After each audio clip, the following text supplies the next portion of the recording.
Loco Dice. I don't know if you remember this, but I interviewed you when I was like 17 years old. So this is like 13 years ago. Oh my God. At Amnesia. It was 2013. It was one of my first ever interviews, and I have never interviewed you since, and I've had a lot of questions over the years.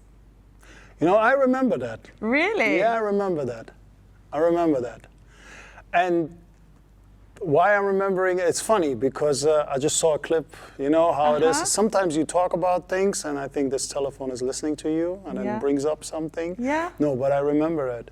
And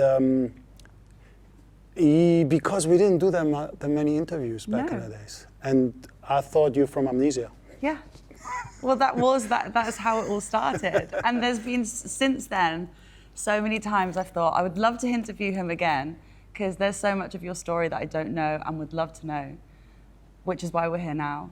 Let's do it. And I guess I would just like to start from the very beginning and find out just where your love for music came from. Like, how did it all begin for you?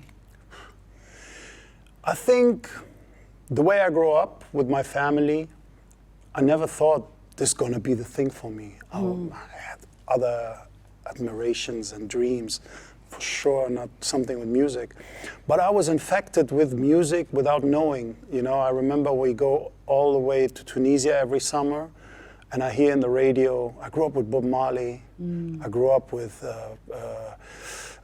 Carlos Santana, all these artists where, till now, are in my playlist. I'm listening to them, and they bring so much childhood memory. Then later, through my uncles, I was listening to funk, soul, and the list goes on. And still, I was not really infected or thinking about this. My mom used to listen to Julio Iglesias in 500 languages. He was doing it in Spanish, in German, in French. And you know, we had the cassette tape, and I had to listen to this every morning. And yeah, this is how I started with music. And then I remember one time, we had not that much money, so we got a present from our neighbor. It was a little radio with a cassette. Because my mom had her cassette player. That was the Holy Grail. Nobody was allowed to touch that. So I had nothing. And I got a little radio from our neighbor, and I was tuning in, and I remember it was BBC Top 40. So I was listening to this UK pop hits. Wow. And I was a child. I had no clue about anything, you know. And this is how everything started, like, okay, I like music. When was your first ever gig or concert, the first time you ever saw somebody perform?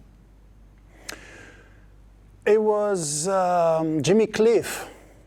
Reggae night. Really? Yeah, it was in Carthage in Tunisia, the old amphitheater. Yeah. And I saw him there. My uncle took us there, and I remember, I think that was my really, really first concert, and it was amazing. I still remember it as it was yesterday. You said before that you never thought that you'd be in music. No. What did you think you were going to be doing? The way I grew up, you know, you have other things. You have dreams, of course, but mostly it was like, what is your surrounding? What do you see? What you want to be? You know, you see people with big cars. Yeah. You see cool kids wearing cool jackets, and you're like, okay, but what are they representing? Back in the day, it was like pretty much street gangster.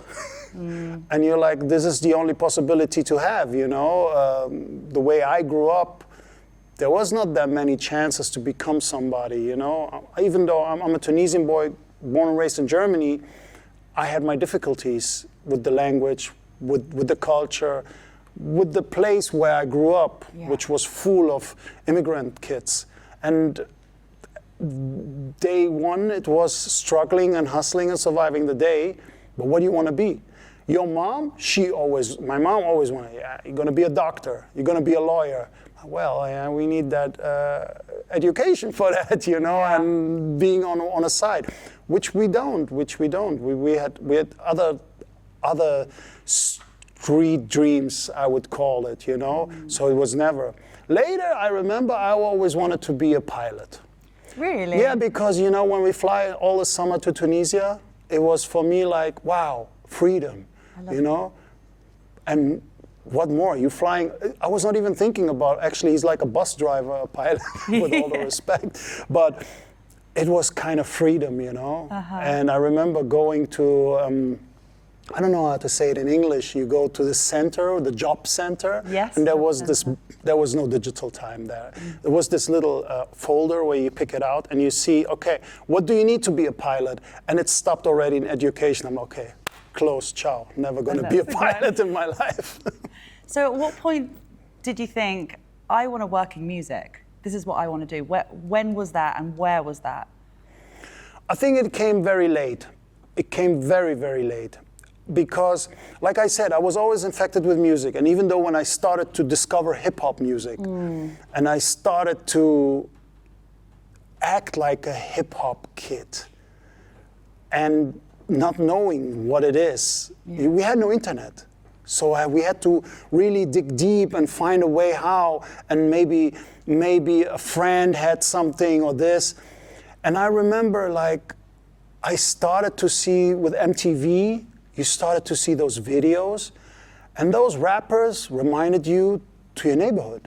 Yeah. And you're like, that can't be me. Okay, so maybe we should dive into more music, but not to make money out of it. It's more to fulfill your dreams. That is it. That's what it was, actually. Your early career was rooted in hip-hop and music. Where did the transition come from hip-hop to dance music? You know, I think I should go more way back, because I started my hip-hop career. I was big as a hip-hop artist. And a lot of people don't know, I was not a hip-hop DJ, I was actually rapping. You were rapping? I was rapping. I was rapping in, can you call it English by that time? So I was rapping in English. I was learning through, back in the day when you bought the records, you had the inlay, it was full of the lyrics. So it was easy for me to try to remember those lyrics and read those lyrics. And this is how I learned English, actually, pretty much. Is it really? That's how everything started. It was Public Enemy, it was Ice-T, and I was reading everything, but not knowing what they are saying. Because most of it is also code, most of it is street slang. I don't know, hustler. What is a hustler? But I was rapping it because Ice-T was repeating all the time, hustler, hustler, hustler. So I thought maybe hustler is a cool word, you know? And I started like to form my lyrics and write my lyrics by copying couple of parts of their lyrics. This sounds cool, this rhyme sounds cool. Okay, I can combine it with my rhyme. But my rhyme was more like mouse, house, chows, you know? It was not that much. So you had to be creative. But I mean, why did I do it? I didn't want to be like a superstar rapper. I had no clue about it. It was just to have fun and being on the street, imitating the rappers, you know. You watch Beat Street, you go out, you want to be a break dancer. You watch New Jack City, you want to be, I don't know, you know, I mean, we were all driven by those movies and those dreams. And I was lucky enough to become better in what I was doing. I was lucky enough to get to know American people. It was back in the day in Germany, you had American and English soldiers controlling still Germany. And they had their clubs. And this was the first contact with really people from there who educate you about hip hop, who explain you what the word means. When you hang out with them, they explain you everything. You try to rap and they're like, bro, do you know actually what you're rapping about? No. And they explain you everything, and then I was like a sponge. I was sucking it up and learning about it just to be the best in what I was doing, you know? And yeah, and that was like my hip-hop career took off with a lot of gigs, with having my first record out coming from D-Town where I was rapping, an album, kind of major deal. It was with Arcade was the label, I think it called. And then yeah, with the rapping came the DJing, because you needed to find a way to stay, these days you say stay relevant. You know, you cannot perform every week, it's not possible, but you can DJ every week. And that was for me like the great shift into DJing. So yeah, I was a hip hop career, very big, and I always had those house records without knowing electronic music. And then what happened was like, I found myself going to I was performing in the first room and in the second room, hip hop floor, and the first room was techno floor. And back in the day, you had Mark Spoon, Sven Feth, Paul van Dyk, all those German superstars performing. And I always went there and I was like, wow, they're just, it's no vocals, nothing, and people are having, the energy caught me. And I was like, wow, this is something I like. Never thinking I want to do it, but I like. And yeah, you see what happened now? At what point though, so in what year did your career in hip hop start? I think it was, I mean, I was since the early 93, 94, started already rapping like more on a professional level. Yep. Performing in clubs, and when I mean clubs, it's German clubs, the Netherlands and Belgium as well, even though Paris, we made it there. That was like the scene. Yes. Because all the promoters were immigrants, like also kids, Moroccan heritage or Tunisian, so it was a good connection, or from the Congo. And it's I lost the thing. So you started early 90s? Yeah, early 90s, exactly. I started early 90s. So yeah, and it was like we were going through the whole club scene and everything. It was in 94, 95. And then 96 came the big bang for me. Snoop Dogg, Death Row. They sent a fax to the agency and asked, to the record label, and asked specific about the act, which I was Dice C, because they were looking for someone to open up for him in a G-funk flavor, and that was my style, the G-funk flavor. I love this music because it reminded me to Roger and Zab, it reminded me to funk, to all that kind of music. And this is when it took off, and that was like the peak. And then you discover electronic music. That was in 98. In 98, at what point do you think to yourself, I'm going to do this, I'm going to make the transition? Was it something that happened very quickly, or was it a progress? 98. Done. Hip-hop was losing it a little bit. Hip-hop became commercial. People started to request music as a DJ. Can you play, I remember it was Coolio, Gangsta's Paradise. Can you play Gangsta's Paradise? No. It was the evolution of music. CDJs, Armand Van Helden with his label, AV8 Recordings, Mashup, Fat Man Scoop, Crooklyn Clan. You had all these kind of mega mixes on one record. Yeah. DJs were able to rip off the internet, the entire music collection or the hits, where we had to fly to New York or go to US bases and have a connection to get those records. Everything was easy accessible. Promoters started to call after work parties, book normal DJs who played actually the same music we were playing. Or we, as a DJ, people came for your music collection, but everybody had those songs. Didn't matter how you played it, but everybody had those songs. And that was the time when I was fed up by it. And also the time of not being free to experiment with sound, because everybody wanted this particular playlist. I grew up as a hip-hop DJ playing a set. Yeah. And I found this in electronic music. And I was like, these guys have the freedom to do what they want with music and get the energy. And I wanted this.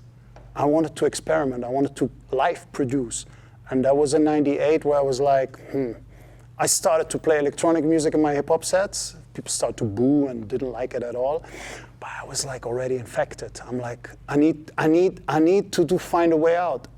You wanted to do your own thing. Yes, always. How was that in terms of, you have a following as a hip hop artist, you've built your career. Did it feel like you had to kind of start from zero again in terms of like building that profile? Or was it something that very easily kind of was spilt over with people that were kind of into both genres? It was exactly, I have to cut. Really? I have to cut. I have to cut, and I have to start from zero. And with cutting and starting from zero, Yeah. gone. Credit card, gone. But I didn't care. I mean, I made it through that point. So I was believing that I can make it again.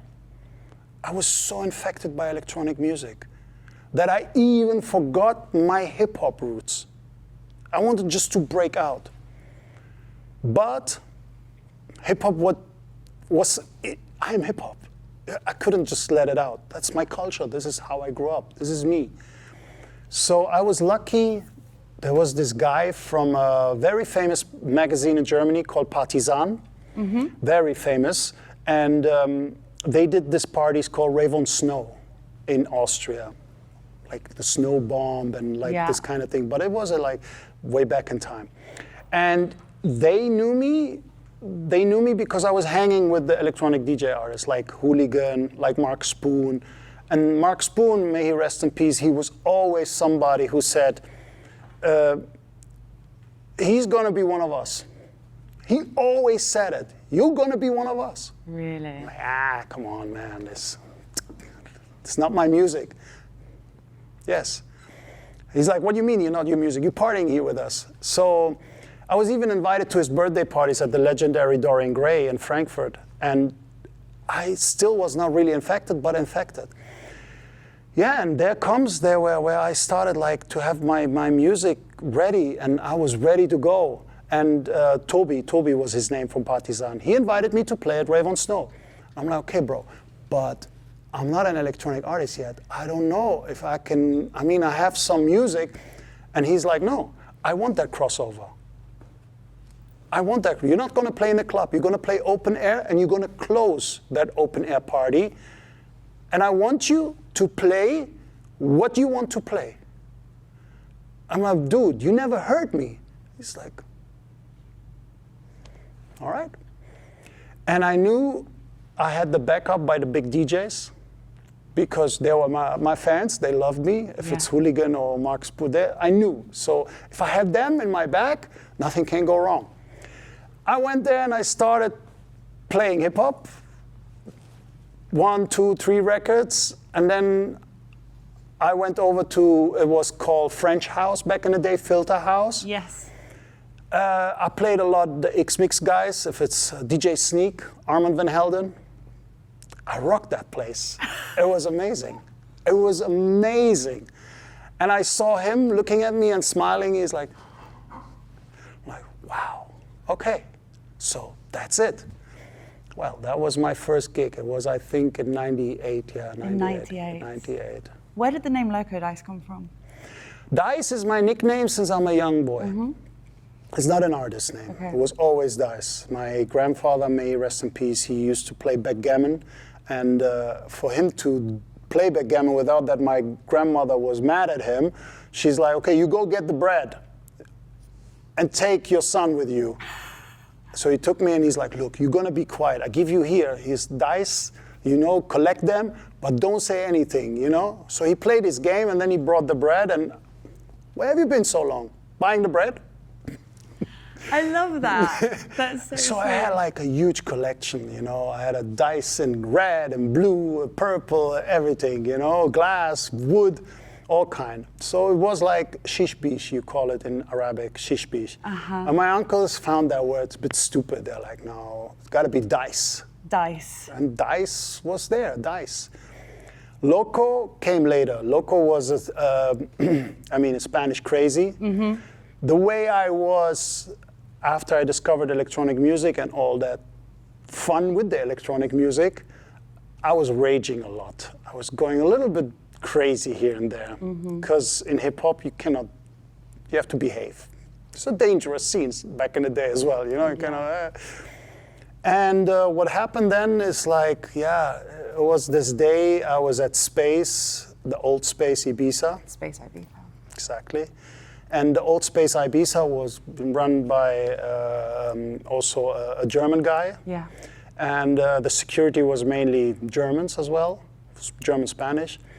And I felt like that was like my living room. I was able to do whatever I want. And at one point I had the great idea just to jump on top of the roof where the space sign was.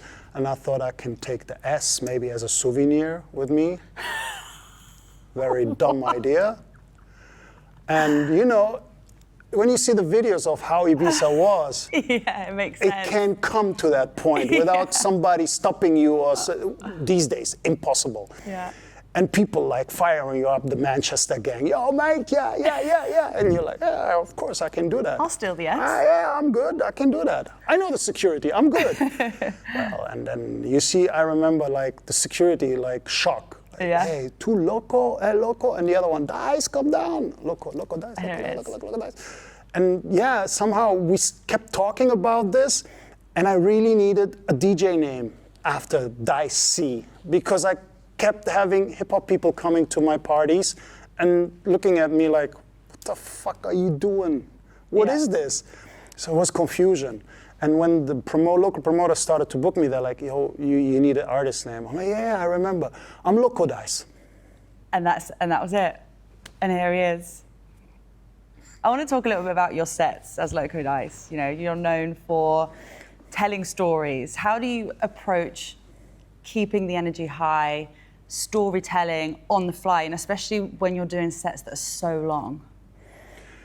For me, you just said it. It's a storytelling. This is electronic music for me. You know, we played long sets back in the days. We still does now from time to time. And it was always, back in the day, it was always the DJ who starts somehow from scratch. So you take over from the other DJ. It was complete, how can I explain it to you? It was like when you have 3 DJs playing on the night, the 3 DJs had a harmony together. Yeah. So the warm-up DJ knew exactly how to build up that party, to hand over to the next DJ. The next DJ did exactly the same. That means he didn't finish with a crescendo and big bang. He had it before, and then he was going a little bit more down to give the other DJ a chance to breathe and to build up again. So you had these waves. It was different back in the day. So this was for me the art of DJing, you know, like creating something with your record collection. Okay, today I have a little bit of techno, I have a little bit of house, I have a little bit of trance. And I'm gonna try to mix it for you. And this is the art of DJing. Until this day is nothing more than this, you know. You play 1.5 hours, what can you do 1.5 hours on a festival? You have to bang the shit out of it. Like from the first record, boom! And I was always an energetic DJ. Even though my style was so different to what it was now, I was very slow, was very percussion, build up. Sometimes I build up 2 records. Like one record was really monotone, just drums, to build up for the second record. In the thought, I can play what is the third record. So it was always the story in my head which I wanted to tell the people. And it was possible back in the day. You had the people were there to party. No telephones, no superstars, no nothing. It was just a club, people pay entrance, they come, they get drunk, they get high, the DJ too, close the door, open the door when it's finished. Yeah. And that was it was, you know. I think it changed. It's just a new generation. Everything changed. And I would not say for the bad. Everything is an evolution. Everything is nice to see. It goes, comes. It is an evolution. It's an evolution. And, you know, I love this kind of change because otherwise it would be so boring, you know. Sticking to the same thing, that's why I left hip-hop. Yes.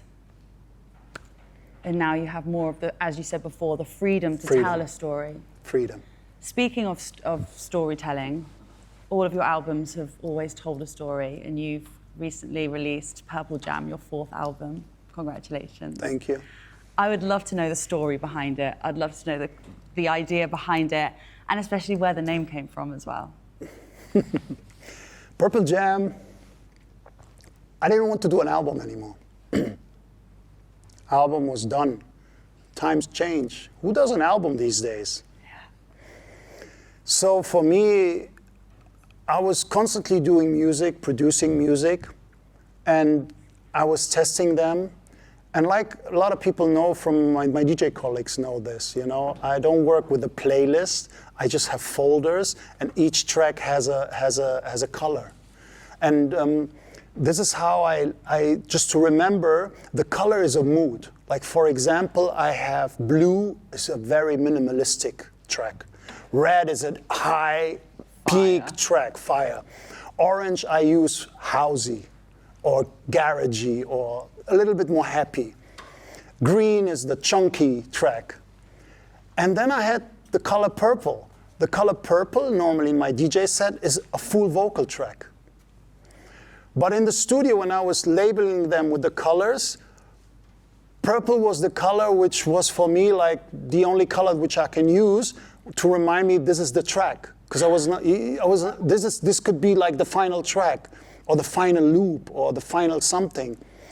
And my approach on this album was this time completely different. I was producing, I wanted to make something like a playlist, not an album format. No intro, no different track that is more for the after hour, or a track, mostly back in the days I used to produce not to play. It's just music, how I feel. But this time I wanted to be able to play every track, like a playlist. From track 1 till track 10, no matter what time it is, no matter what party it is, I have to be able to play it. Yeah. And that was like Purple.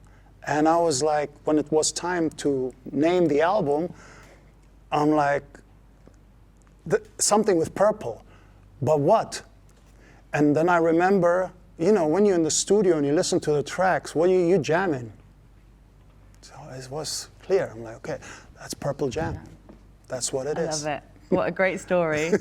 There's also a lot of collaborations on the album. How do you choose who you're going to collaborate with? I made an album back in the days with big collabs like Gigs, Nene Cherry and everything, but it was not really a relation to the artist. It was just being a fan. Like I always was a fan of these artists, and I tried through the record label to get a connection to them. This time I wanted it completely different. Everything needed to be personal. Everything needed to make a sense to what it is. So I wrote a list of DJs or artists that I remember, that I'm always in contact with. Always in contact with. And then I made a list of artists where I remember that we always spoke about doing something. And when I made this list, there was a couple of names that didn't make it at the end. But I had like this handful of artists, and I'm like, okay, I'm just gonna send them a message and ask. And everybody said yes. I was just gonna say, I bet everybody said yes. Everybody said yes. I'm like, that easy? Well, it was not that easy, but yeah. It was easy then. And then what I did is like, when Purple Jam was kind of ready, I had still that folder, which was, I couldn't finish. I didn't know where to go and what to do, but the loop was so cool. And I was like, okay, now I have these names, and I was always constantly jamming in my studio, listening, and visioning. Would this artist be able to play it? Not like it. Would he be able to play it? Would he remember tracks in what direction we want to go? Because the thing is this, when you work with an artist, you don't sit with him anymore in the studio. This doesn't exist really. still exists, but Not as very much. difficult with DJs, very difficult. But I'm the captain, that's my album. I wanted to go into a direction, but I want also to squeeze something out of you. So I need to produce some hints that you might work with. With some it worked out, with some it didn't work out at all. So I had, I think it was 3 loops for each artist that I sent out. And I was pretty sure, I'm a DJ. If not me, who? Yeah. I need to know what they like. And I was lucky. It was always like, they came back and they said, we're picking this loop. Can you send us the parts?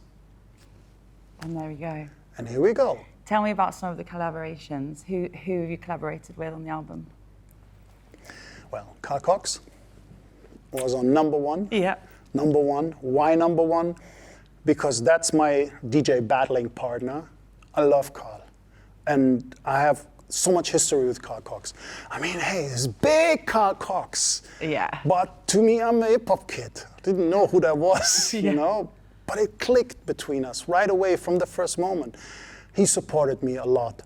And it was our DJ sets where I was able to play different and challenge, because it couldn't go wrong. He would always back me up. I knew it. And with him, I always wanted to do this kind of track, which when you listen to it, you know this is Carl and this is Dice. And that was like the thing. And it worked out very well with him, you know. We had that little drum and bass drop, you know, and it was really great. Yeah, well, the next one, Marco Carola. I was lucky, because Marco doesn't do music at all anymore. Marco is too busy.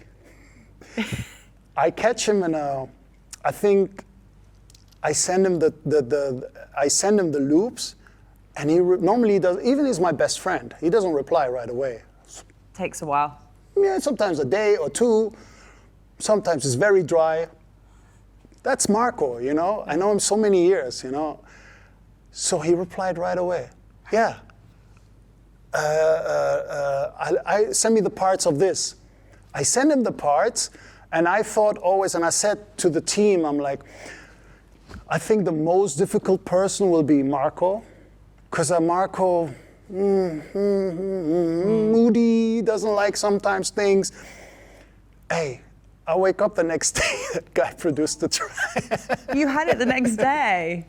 Wow. I was shocked. He sent me a link. I was listening to it. I'm like, what? Bro, it's raining in Miami. I'm like, what? It's raining. It must be like a super hardcore storm. He couldn't leave the house. He got stuck. I was so lucky to send that thing, and it was there. He finished that track in a way where I was like, I don't need really to put so much hand on it. I mean, it was a proper loop, and he replied to me already the day before. He's like, wow, I like this vocal, and I like this, and I like that. I'm like, yeah, well, when I did this loop, it was for you, because this is like, for me, how we play back to back. Dum, dum, dum, dum, dum, you know, and he nailed it. He nailed it with a lot of things. Then I just changed a little bit in the arrangement, and then it was like a little bit back and forth with Marco. With every artist, it was a little bit back and forth, because everybody wants to put a little bit his passion in, which is great, you know. And yeah, and it was really pretty much done from the beginning. And we were both super happy with it, with the track right away. I have to say, with everyone, it was almost perfect. That must be such a nice feeling, like having a wish list of artists that you would like to collaborate with, and everybody said yes. Everybody said yes. But I have to, I remember one artist did not work with me at the end. But you know, I forgot it, telling you this. I kept it so far away, and I try to forget it. I will not name the name. That person knows who it is. Yeah. It didn't work out. But it's okay. Everything turns out to be the best.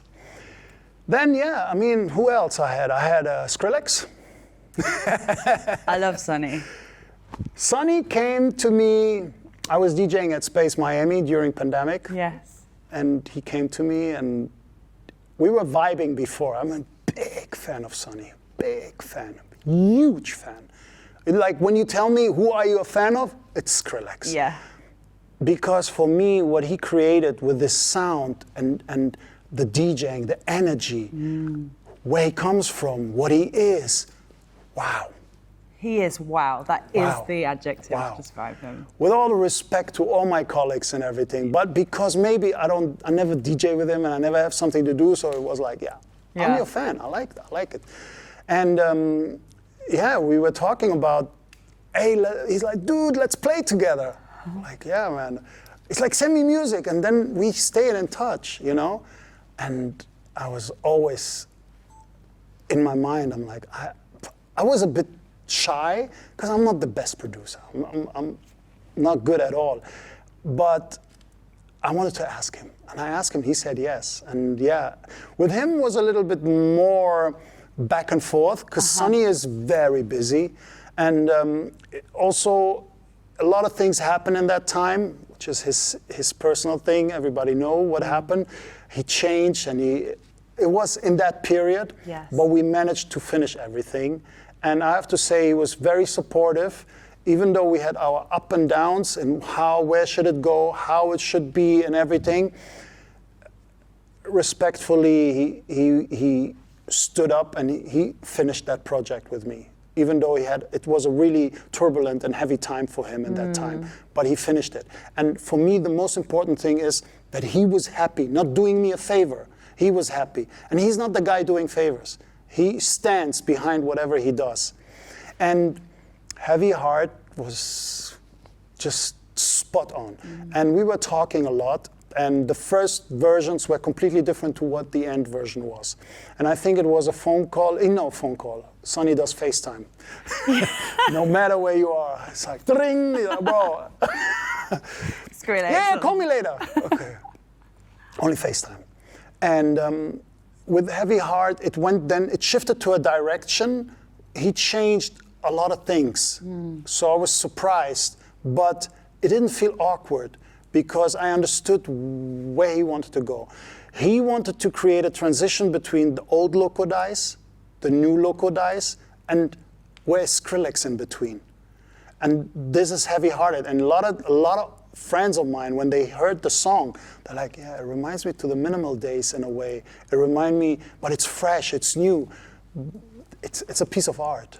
You just took the words out of my mouth. I was going to say, that is a piece of art, to be able to achieve your old sound, new sound, with Sonny's sound in between. But that's what else Skrillex. can you, That's his talent as a producer. This guy is just crazy. Yeah. The sound he hears, the way how he tweaked everything, the way also in the arrangement. I mean, but he still kept me freedom to do a lot of stuff. I mean, at the end, it was my basic sounds in a way. And then this was like the main thing where I was like, I need that Skrillex reference. We cannot make something completely in my direction. We need that Skrillex, but how? And it worked out very well. Amazing. That was Skrillex. Who else? Oh, then I got my colleague Gue Pequeno is an Italian rapper, and when we met the first time, it clicked. I mean, like with all of them, we clicked right away. And he kept coming to my parties. I kept going to his concerts. I kept playing little vocal skits over electronic records. And I don't know, people were demanding it somehow. Hey, when you guys gonna do something? I mean, when you go through my Instagram, it was like every year we posted a picture. Time was not right. We never thought about it. When we hung out, we never talked about doing a record or something. But it was that time. And I asked him, and he said right away yes. And wow, the lyrics, the way he raps, it was exactly what I wanted on that beat. And he demanded a beat which was dark, heavy. I'm like, what? I was expecting him more to have like something fluffy or something like this. It was really cool to produce that record with him. It was really, really, really great. And basically we recorded his vocal. This is also a fun story. I was in Milan in Marco Carola's house. And I asked Marco, can you help me? I need a studio. Where can I rent a studio? I want to go with Guay. He's like, studio, you go in my house. So basically, the vocals of Guay was recorded in Marco Carola's Milano's house. It's all connected. And he tried to record it, but he was sweating because he never worked with rappers. And Marco is a perfectionist, you know, he wanted it to be perfect. I'm like, Marco, it doesn't work this way. Don't delete anything. He's like, I deleted was shit. No, you keep everything, bro. You're crazy. So at one point, I remember Marco was like, oh, fuck you all, man. Do your shit by yourself. Do it alone. And I'm like, I love you, bro. He's like, get out of the studio. It's too much stress for me. Man, do this, do that, do this, do that. I'm like, but you wanted to be an engineer. Yeah, no, not like this. Okay, but with a smile, you know, with a smile and everything. And then we were just sitting down and we tried to record it in the proper way, the way I wanted it to be recorded, because I didn't want to lose anything, you know, because everything you can recycle. I have these ideas with vocals you can do. And he was more like, I'm recording a vocal here. It needs to be perfect from A to B. I'm like, no. That's not how it works. I mean, it could work, but not with the rappers, yeah. Yeah, who else? Who forgot someone? Have you forgotten anyone? Of course, a lot. Martinez Brothers. Yes. I mean, Chris, Stevie, and me, we've been DJing for many years, forever. And it was also just, it was due. It needed to be happened. Yeah. And when I asked them, there was already, let's do it. So I sent them as well, like a package with 3 loops. They picked one. No, yeah, they picked. I was pretty sure they're gonna pick one loop, but they picked completely another loop. I'm like, ooh, where is this going? And it was back and forth. And at one point it was perfect, but something was missing. And me and Stevie were like, what should we do? What should we do? A vocal, a girl, something like this, something like that. I was like, but bro, you come from hip hop. I come from, it needs to be something like a hip hop vocal, kind of rap, something. And I didn't have that much really on my hard drive. And Stevie was like, it was Stevie. He's like, I got something. I'm like, okay. So then next 2-3 weeks, he came up, he sent me a link with some vocals on it. I'm like, wow, those vocals are amazing. What sample is this? Oh my God, I'm already paranoia, clearing what. He's like, bro, there are no samples. There are no samples. This is, we recorded this guy in LA, blah, blah, blah. Like, who is that? It's Trinidad James. Oh, wow, fuck. I'm like, wow. Well, things had to come together. I know, I fell in love with Trinidad, Gold Over My Neck. It's a badass track. And then he did the remix for A$AP Ferg, Work. The way he raps and the way his art is, he's completely different to other people. I'm like, wow, it's a blessing. It came from above. I'm like, wow. He's like, yeah, I need to send it to him and see if he likes it or not, and then you take over from there. Yeah, he liked it. I get a connection with James. We met him in Miami, and cool, everything easy, super open-minded. He loved it, and it was perfect. That track was born. I love how there's a story with each one. It's crazy. It seems like everything has come together so perfectly. It's crazy. It's crazy. The next one, Moxie. Moxie is a New York girl based in LA, R&B singer that I met through Maya Jane Cole's team, Steve Barnes. He gets all the credits for that. I was talking with him, and funny, I was playing with Carl Cox and Marco Carola that day. Really? Yeah. And she was there, and I was like, at one point, I was talking with Steve. He's like, hey, what's going on? I'm like, yeah, well, I'm working on this kind of album, I'm looking for a female vocal. I don't want this typical house vocal, you know, we use this all. I want something different, but I can't tell you what it is. He's like, hey, I have a girl I want to introduce you to. Yeah, Moxie Dice. Hey, how are you? Yeah, good. Da, da, da, da, da. So you're looking for vocals? I'm like, yeah. I'm like, she sent me like what she's doing. But to be honest, I didn't check anything because I was a very hectic tour schedule. But that's why she deserved this track. She kept asking, hey, did you check what's going on? This and that. I'm like, yeah, we're gonna do something, but I'm not ready yet. I don't know what, I don't know this. And then when I was ready, really, like it was in the summertime, you know, everything busy, then she wrote me again, and I'm like, okay, Moxie, send me something. I need to listen to some vocals, something. Well, the next person in line was Moxie. I was in LA on a big show. Funny, I was with Marco Carola and Carl Cox. And I was talking with Maya Jane Cole's team, Stephen Brains. Really funny guy. One of the best. And he deserves actually all the credits for this track. And I was talking with him about like what I'm doing and that I was looking for this specific vocal, but I couldn't describe it. All I could say is can't be house music. And he's like, I have a person for you I need to introduce you to. And he introduced me to Moxie Knox. And she was super cool, and she was like, yeah, just let me know what kind of vocals, what you want, this and that. And I'm like, I can't really tell you, but when I'm ready, I will let you know. And I have to say, she sent me some stuff. I completely forgot to check it because it was summertime, you're like busy. And I was not really in a rush with doing that record. And then she kept asking, hey, how are you, this and that, without being annoying, just normal. And it was cool. We had conversations and everything, like over DM. And at one point I was ready and I was like, okay, what you got? And then she sent me those vocals. And I'm like, And it was perfect. This track, I had really basic loop, just basic drummings, because I didn't know what to do with it. But it was like so refreshing and minimal that I was like, with that vocal, I wanted that bass. Boom, boom, boom, boom, boom, boom, boom, boom, boom, boom, boom.